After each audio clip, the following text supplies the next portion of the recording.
So this was pretty crazy. Saw this tweet from Raya Riot saying, watching YouTube shorts and this is getting ridiculous. Showing a message that says VPN/proxy detected. To continue, turn off your VPN/proxy. This will allow YouTube to locate the best content. And with the UK Online Safety Act, I had thought this must be someone in the UK getting this rolled out to them. But I saw this response where they say, I'm in the US. So I'm assuming we'll start seeing this elsewhere, not just the UK. And yeah, it's pretty odd stuff, to my understanding at least, unless I'm missing something. To be fair, there's been a lot of information I've been going over lately. Maybe I'm forgetting something here. But I don't recall reading something at the moment about YouTube disallowing VPNs worldwide. So yeah, this apparently isn't a UK thing, though. This is not because of the Online Safety Act in the UK. Something else might be going on here. But at the same time, we are seeing other reports that people in the UK are similarly saying that they can't use VPNs on YouTube, and presumably that's because of the Online Safety Act. For example, this post that says the internet is genuinely dead. Oh, but would you look at that? The moderators on the YouTube subreddit removed this post, and this was a top post there yesterday with 16,000 upvotes talking about this issue. But for some reason, the Reddit mods decided that this had to be removed, which is obviously a bit suspicious, is it not? Fortunately, I saw the legendary Chibi Reviews had a screenshot of this image, and here's what, a screenshot of this post, and here's what the image shows us before the post was deleted. So we could see the internet is genuinely dead. Same post here on our YouTube, and shows VPN/proxy detected, saying to continue, turn off your VPN/proxy. This will allow YouTube to locate the best content. Is that how they're trying to spin this, really? Oh yeah, just turn off your VPN. We're doing it to help you. We can locate the best content for you if you turn off that VPN yours. Oh, that's funny. The full post reads, I just got this for the first time. I live in the UK. So like I mentioned, this one is indeed probably related to the Online Safety Act, but yeah. I live in the UK, so I don't want to submit ID. It is so sad that the internet has breached this level of privacy. It used to be a place where people who can't express their views in real life could express it here. But now all of that is gone. It is no longer anonymous. Wait, it's no longer autonomous. We need a new autonomous space. Now, on the note about the first post that we started with that person who lives in the US and still got a message saying that they can't use VPNs on YouTube, I tested this myself and I didn't have a message like that popping up. I was able to use a VPN on YouTube. But I can say before I've had like issues with Google searches with the VPN on, but not any issues with YouTube itself. So let me know if you guys have experienced this. If you've had a VPN on YouTube and you've got that message, please do let us know in the comments. Now that takes us over to Madam Savvy, the latest update on the Office of Communications in the UK, Ofcom, and all the censorship that they're trying to enact on the internet under the guise of protecting children, all the stuff that we've been discussing in great detail lately.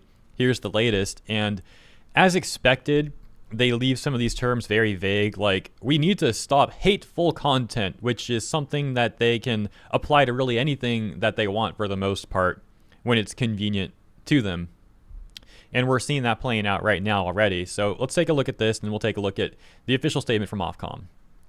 Madam Savvy, the one and only, says the UK wants to ban all depictions of fictional violence, even against fictional creatures. If you have a website that allows users to post SpongeBob, Pokemon, Looney Tunes, etc., every single video game with combat, all of it subjected to being banned, despite ratings boards existing. Now redundant, I guess. So yeah, that's clearly another term that's extremely vague. Fictional violence, that could even apply to cartoons or anime, and you know, some anime is extremely violent and graphic, but there's also anime that has combat that isn't graphic, like it's not gory, it's just characters fighting, and that would still technically be fictional violence, would it not? So it's just more vague nonsense for the sake of having the power, having the abilities, the capabilities to police the internet. And what else does she say here? This all comes after the big push against Elon Musk and X, and they are really trying to speed run being the most hated thing right now. All of history classes would need to be banned too, technically, so much for educational content. In the next post, I show the efforts of groups to label Annie, Grok's AI companion, as child exploitation. I don't even, yeah, we're going to have to read that because I don't even know. It's just so idiotic. We got to see the take for ourselves, and we'll get to that. But let's take a look at this for now. So, R Street Institute says, the UK's Office of Communications, Ofcom, explains in detail, in detail, not really, Each category of prohibited content includes even content which realistically depicts serious violence against a fictional character or creature. Such a definition would not only prohibit minors from accessing historical and newsworthy content about wars, but many episodes of SpongeBob if posted to social media, including but not limited to that one. Okay. According to new UK rules, social media sites and search engines are required to prevent minors from accessing content deemed harmful, which has an extremely broad definition. It includes not only adult material, but also violent and hateful content. What this means in practice is that a wide variety of websites must now verify user age in order to allow access to newsworthy, educational, or other standard content, while other sites can provide the exact same content to minors without age verification simply because they do not host user ports. And the next part of the screenshot here, this last paragraph, is basically what we read up here, so I'm going to skip that part. We already got the memo. And here's the part that Savvy was talking about earlier about these organizations getting all offended at Annie. There's a movement happening among certain exploitation groups, namely NCOSE and Collective Shout, to label Gro Annie as childlike. They really trying to say that Annie is a child. So you're telling me these organizations are literally making the argument that we've seen weirdo Twitter cops make. Like, that character is a literal child. And it's like an adult. It's like a grown woman. That's a literal child. Gro Annie is a child. It's childlike. Oh my gosh. This is a direct attack on Elon Musk, and in the following post we'll show this, along with recapping everything I've spoken on. This is a nefarious tactic to possibly cause legal harm to Elon, and is a greater attack on fiction in general. Hold on, are you telling me that the groups that are claiming to care about children would actually exploit children by using them for this terrible argument just to try and attack Elon Musk and fiction in general? Well, surely not. They wouldn't do that, would they? Yeah, I'm being sarcastic if you couldn't tell. And for those that don't know, this is Annie right here. We got a tweet from Haley that says, can we just all agree that Grok companion Annie is gorgeous? Like, seriously, she totally gives off Misa Amane vibes from Death Note. And she has geophysics? I love Annie, and I love goth girls so much.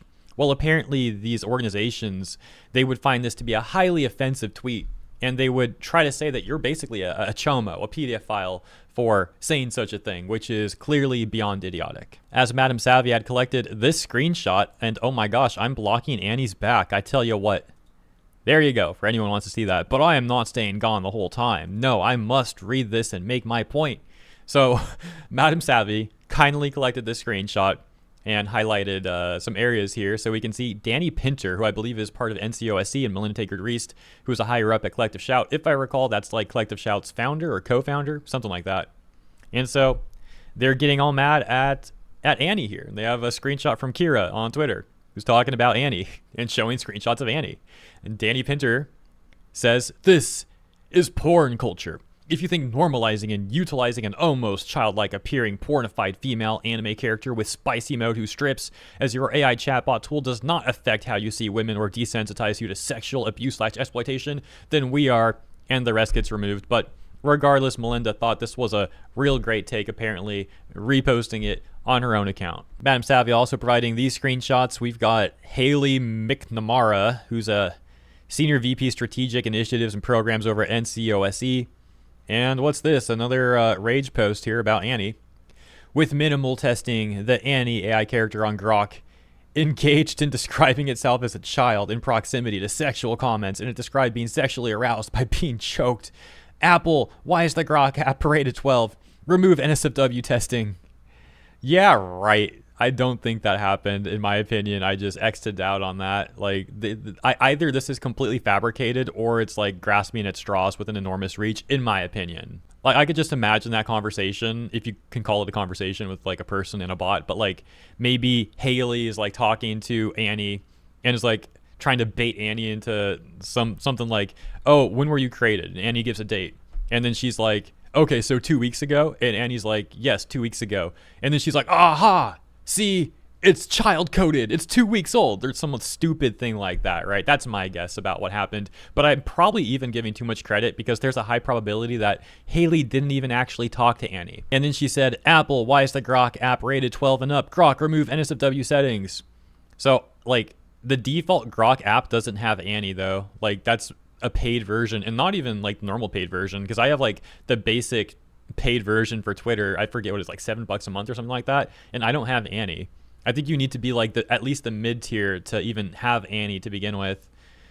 So like obviously you can't reasonably expect a child to freaking be paying for this. That doesn't make sense.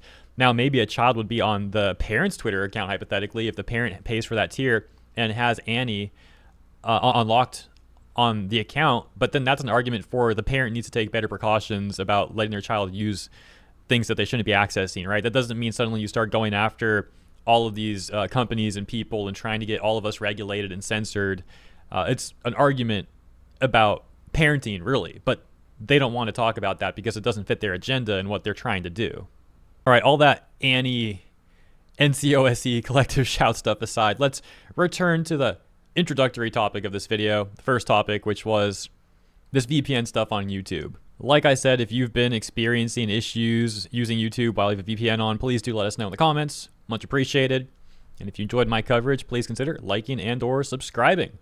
I'll leave it there. Thanks for tuning in. See you in the comments and in the next one.